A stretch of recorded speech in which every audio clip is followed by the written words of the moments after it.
Welcome to Somerset Medical Center's Health Talk.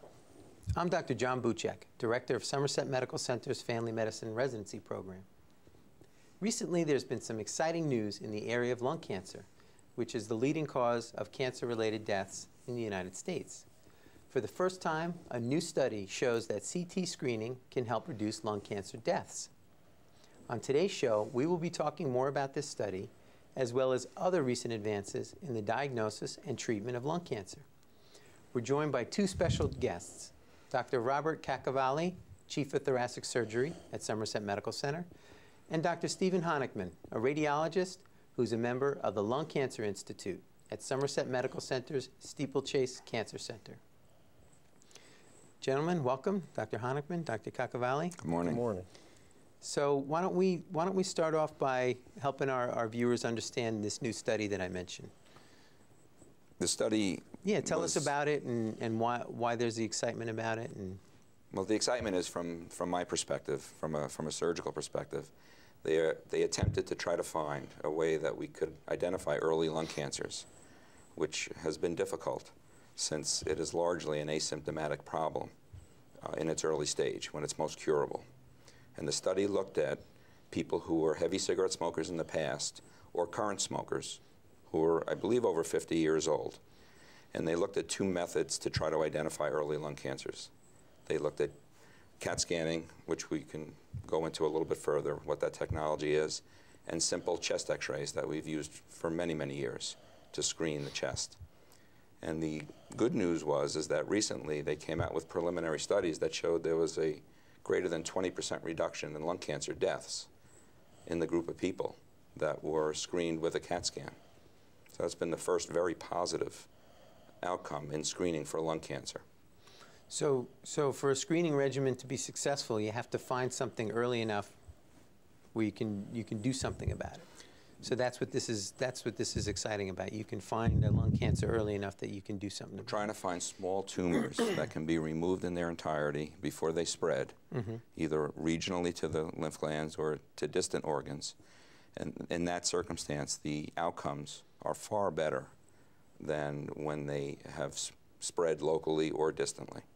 So help us understand what a chest x-ray is, what a CT scan is, and how each of these would look for lung cancer. And that'll maybe give us a better way to understand this study and why this study is important. Well, chest x-rays were one of the first x-rays ever taken over 100 years ago. They would take pictures of people's chests and bones. And the way a chest x-ray is done now is you stand in front of a piece of film and you get an exposure of an x-ray for a fraction of a second, and you hold your breath for that period of time, and it gives you a picture of your chest. But what it does is it collapses down all the structures on the chest from front to back into that one picture. So there's so much overlap of the anatomy inside you that a lot of things are hidden. A CT scan is a completely different process where you go into a machine and the machine spins around you and it sends x-rays through you. And what it does is if you took a slice through your body, you took a sausage and opened it up and looked at it on the end, and it does that hundreds of times. So there's a stack of images. And because you're bending it open and looking inside, there's no overlap anymore. So there's nothing hidden. So you can see things as big as 1/2 a millimeter, whereas on a chest x-ray, something has to be approximately 10 times that size before you have any confidence of seeing it. So the CT scan is beneficial because you can see really small things and they don't get hidden. And that carries over to what Dr. Cacavalli said, where what people are hoping for is that if you can see things when they're small, then they'll be in a more curable stage. Now, if you're seeing things that are that small, are you always seeing just lung cancers? I'm thinking about a lot of things a patient might think about. How often do I have to have a CT scan? What if they find something that's not cancer? Like, how does this study work? Well, the problem with any test that's extraordinarily sensitive is that it often finds a lot of things, and most of what it finds is not serious disease. And that is exactly the case in this situation, and particularly in the group of people who were part of this study, which was people aged 55 to 74 with a greater than 30 pack year history of smoking. Anywhere between 40 and 60% of that group, if you do CT scans on them, you're going to find something. And the majority of the time, it's not lung cancer. Still, we have, as physicians, we have to figure out what's the lung cancer and what's not. That involves testing everybody. It puts people and our society through expense.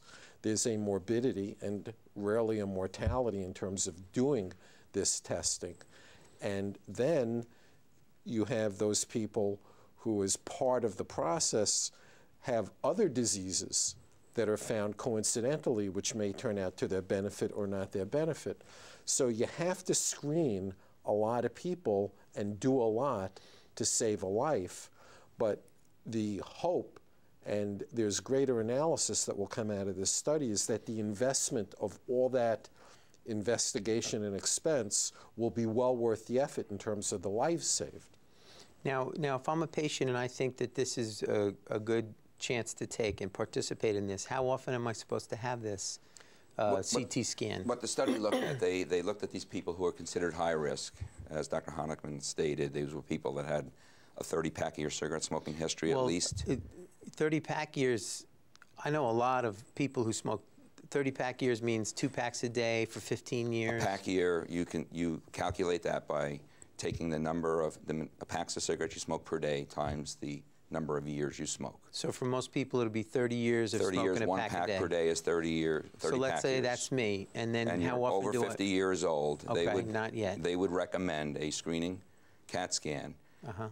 And in this study, they did 3 studies. So they did 3 annual CT scans. Then they followed people out to 5 years beyond that. And that's when they saw the statistical difference in outcomes. So they found the benefit by looking at the images 3 different years. 3 different years. Okay. They followed the ones that showed an abnormality, as you brought up. Not all abnormalities are cancer. And that's where the expertise of the team around you comes into play. So not everybody who had something on a CT scan, let's say, had the next step. Some of them just got watched. Clearly, Correct. So, and not everyone then made it where there was a change in the appearance over the following year or the year following that, or there was some indication based on the imaging that you felt that this was a cancer. If somebody was one of those people where there was more concern about what would be the next step for them other than imaging? They may do, surgery. Then we would typically go in and take that small nodule out. The good news is, since we are performing surgery now through a minimally invasive approach, the downside of having that removed is now much, much, much less than it was in the past when we had to make a large thoracotomy incision to get our hands in there to take that little nodule out. Now, there are many people that even go home the same day having a small nodule removed and hopefully cured if it is a cancer. When these tests find things at the initial time, you can sort of break it down into really 3 categories. Those things that are very small, that don't require further attention. Those things that are big enough to be watched, okay, but don't require you doing anything other than watching them initially.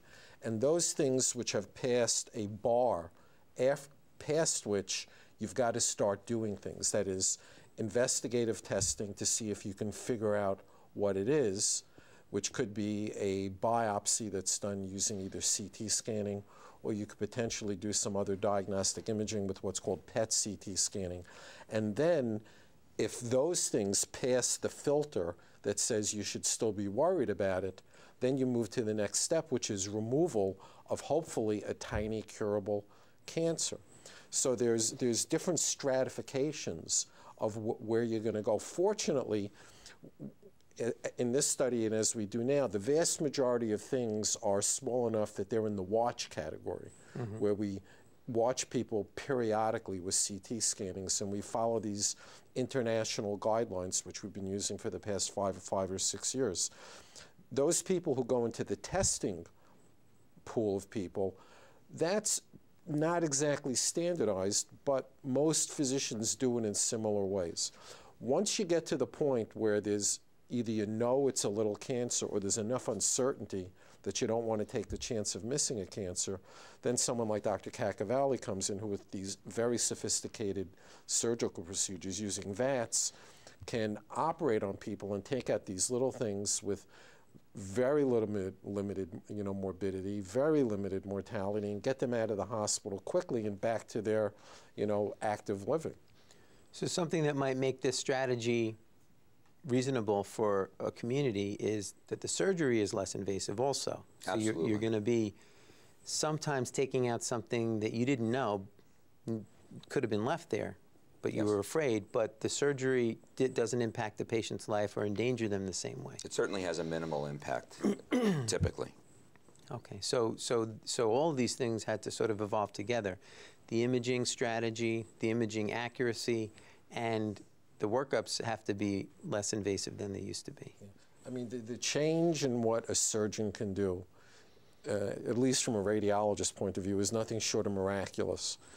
20 years ago, if somebody operated on your chest, I mean, a layperson would say they were just knocked out of commission for a period of time. Now, when you use these minimally invasive VATS procedures, people are back up at full activity within an incredibly short period of time. Sometimes at the end of the same week, they can be back to their normal activity. It's utterly amazing. And these kinds of high technology surgery, the general public really doesn't see that very often, and they need discussions like this to understand how incredible it is. Part of, one concern that we've had over the years is that people don't really want to know because they were afraid of finding out something. And that's really a bad strategy. Because now we can find them at an early stage when they really are the most curable. And the cure is really very, very straightforward and simple for the patient to have. Yeah, let's talk about that a little.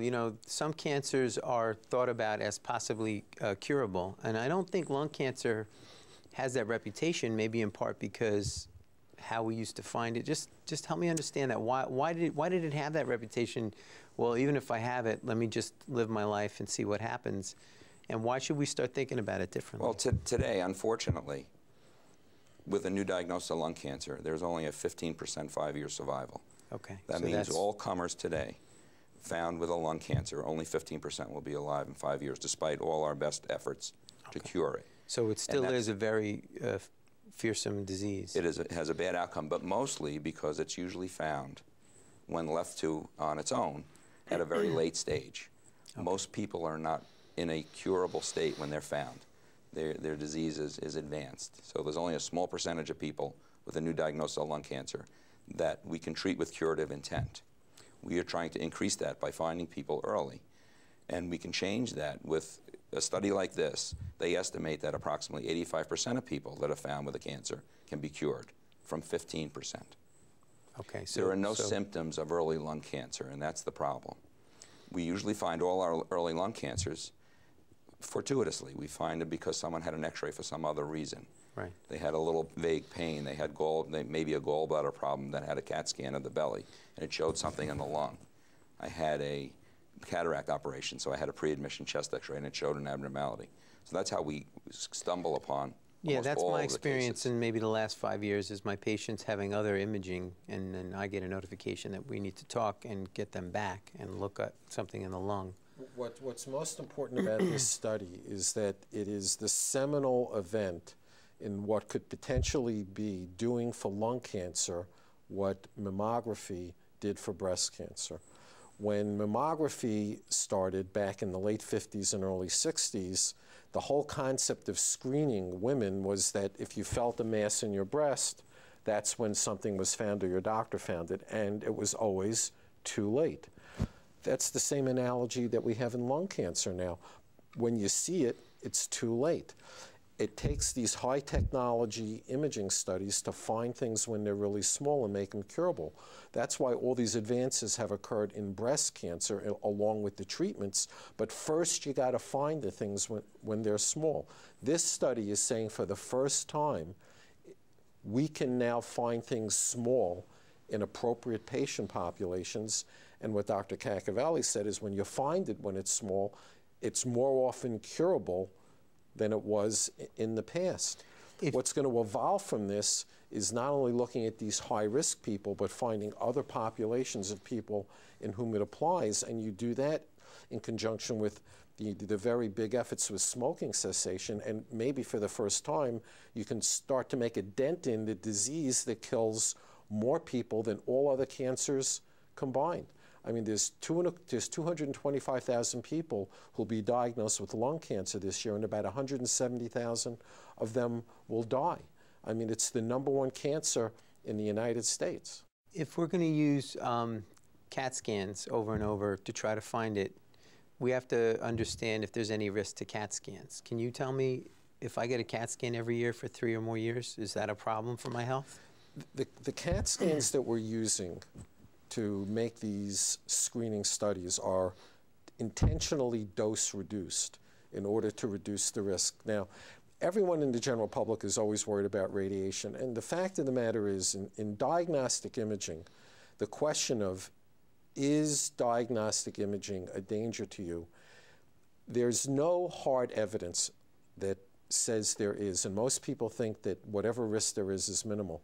The people who talk about a risk associated with diagnostic imaging are extrapolating information from scientific studies that don't really look at that question and actually can't ever answer that question. But diagnostic imaging has been around now for almost 100 years, and CAT scans have been around for 30 years, and there's never been any evidence that there's any significant increased risk.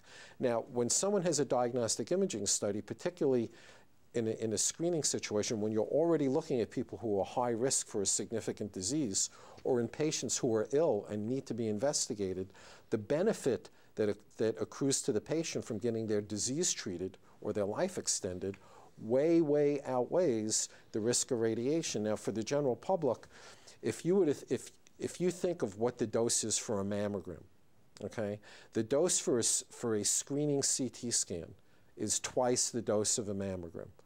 We recommend mammography every year for women aged 40 up to age 80.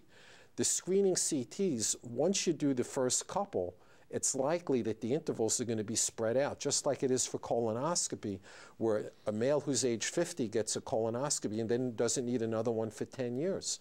So we're not looking at doing CTs in people every year. We're looking at doing initially maybe 2, maybe 3, and then stopping and maybe skipping 5 years. So the actual radiation dose is going to be less than that of a woman who undergoes screening mammography. Okay. Now, based on this study, are you going to advise primary care doctors and pulmonologists? Are you going to tell patients that you're in contact with to get screening CT scans? I absolutely will. And now we have some excellent proof and a great study to support that. The problem still is getting paid for it, because right now we have to wait for the insurance companies and Medicare to come on board and compensate the radiologist and physicians for screening. And that's been a problem. And this is a societal and political question. It transcends a lot of what we as physicians do. After all, if it's the will of our nation to finally do something about lung cancer, just as it was the will of our nation to do something about breast cancer, we have to stand behind it, and we have to stand behind it with our social commitment and with our dollars to go after this. 25, 30 years ago, the women's movement pushed politicians to go after breast cancer. We need a similar kind of movement now to do this, because if someone comes out and says, well, it costs too much to do this, then we'll never move forward. I think an interesting statistic is that the 3 most common screened cancers, breast cancer, prostate, and colorectal. Breast cancer has a 5-year survival now of 89%, prostate cancer 99%, and colorectal cancer about 65%. Lung cancer today is still 15%. So you see the difference that screening can make. And there's an enormous opportunity to help people avoid a miserable existence with advanced lung cancer. In a minute, I want to talk a little bit about treating lung cancer. Now, you mentioned another imaging modality, PET scan. Can you just explain how that's different, or what is that image and what does that do? let's say somebody winds up being in an intermediate category and gets told, all right, a PET scan is going to help us understand your CT scan. A PET scan is going to be needed. What is that? What does that mean? A PET scan, PET, and it's not your dog PET. PET stands for positron emission. Well, we have cats and we have pets. Yes. Okay. But we have positron emission tomography, which is a very ununderstandable term to most lay people. But what it is that we give you a dose of medication, a very tiny dose, and that dose of medication has some radioactivity to it. And that medication preferentially is taken up by certain tissues in the body that are very metabolically active. That is, they take your nutrition or glucose and they need a lot of it. It turns out that tumors typically do that, and they do that more than normal body tissue. So that when we're in the position of either trying to decide whether or not some tissue in your body is potentially a tumor, or if we know it's a tumor, looking at how big it is, or if it's a tumor that's being treated to see if the treatment is successfully shrinking it, we can give you a dose of this medication. It will lodge in the tumor, and then we have imaging equipment where we can take a three-dimensional picture of you and match it up with a CAT scan to say, here's the spot in your body where the activity is, and now we know exactly where it is, and we know whether it's very active and suspicious for a tumor or not. That's what a PET scan is. Can I use the term lights up? Like the tumor maybe lights up more than other things on the image? Is that a fair? Well, it is. If you were actually to look at the picture, the pictures are color encoded so that different levels of intensity are assigned different colors. And in fact, that's exactly how the image is displayed. If you were to look it up and you would bring a layperson in front of it, it would be the brightest spot on the screen. Okay, I think I got it. Now, let's say I'm one of the people, unfortunately, who has a need for a VATS, and they get a endoscopy or what is it? A VATS, a video-assisted thoracic surgery. You use the video scope to help you find the tumor. You take it out, and I have cancer. So tell me about what happens to me next. What are the possibilities for that person? After something is removed? Yeah, and let's say we find out that it is a cancer. Well, the questions that arise, that need to be answered is it a primary lung cancer? Is it something that's spread there? What type of cancer is it? A small cell versus a non-small cell lung cancer? Its size. Was it completely removed? Are our margins normal, negative? Were the regional lymph glands in the lung, in the hilum of the lung, and in the mediastinum, the area between the two lungs, whether there's any activity or any evidence of disease spread there? And that gives us the information for staging. So then we would stage that tumor in using this TNM system, tumor, lymph node, and distant metastasis system. Based on those questions being answered, then you would offer a patient the appropriate management. Sometimes in early stage disease where a small tumor is completely removed and all the other tissue is negative, they may have nothing and just be followed typically once a year with a CAT scan for the foreseeable future, usually somewhere between 8 to 10 years. So the person who is found early sometimes has surgery only? Yes. And then people who maybe are found in some of the other ways often face much more complicated treatment regimens? Yes. Clearly when there's spread of your disease to the regional lymph glands, we know we need to do something else. And that typically involves chemotherapy and possibly radiation. Now, at Somerset Medical Center, we have the Steeplechase Cancer Center. So is that a place where, these puzzles are sorted out? How does that work? Yeah, we have a comprehensive lung center there where there's a multidiscipline team of surgeons, medical oncologists, radiation oncologists, interventional and diagnostic radiologists that will come up with an appropriate game plan. We alluded to it, but let's just emphasize it. What's the main risk factor for lung cancer? Smoking, smoking, and smoking. So if you want to never have lung cancer, you greatly reduce your chance if you don't smoke. That's what I was going to say. Even as important as screening is, it still pales in comparison to being able to get people to stop smoking. 85% or more of all lung cancers are in people that actively smoke or former cigarette smokers. And we're talking about the more, the worse. There is a volume relationship, yes. Okay. So as we wrap up today's program, what are the most important points that we want to leave the viewers with? Well, the first is don't start smoking. Okay. Stop smoking. But if you have a history of smoking, and if you're a high-risk patient, if you're in that age group of 55 to 74 with more than 30 pack years, you should talk to your personal physician about possibly having a screening chest CT scan. Fortunately, the test isn't terribly expensive. In most places, it's in the range of $300, $350, $400. The insurers aren't covering it yet, but it's going to come. It's going to come. You know, I wouldn't, if someone has a very large pack year history of smoking, I would try and budget for it, just as you budget for anything else. I wouldn't wait until you're waiting for someone else to pay for it, because I think it's that important. I want to say thank you, gentlemen, Dr. Honickman, Dr. Cacavalli, for bringing this news and for sharing your enthusiasm. I can tell from both of you that the idea of helping people at a time when they can be cured is exciting, and it's exciting to hear about that news. So thank you very much. Thank you. This concludes today's episode of Somerset Medical Center's Health Talk. Please remember that the opinions expressed here by our medical experts, they're not a substitute for medical advice from your own physician. If you need a physician, please call our physician referral service, 1-800-443-4605. For more information about lung cancer services at Somerset Medical Center's Steeplechase Cancer Center, please visit www.steeplechasecancercenter.com.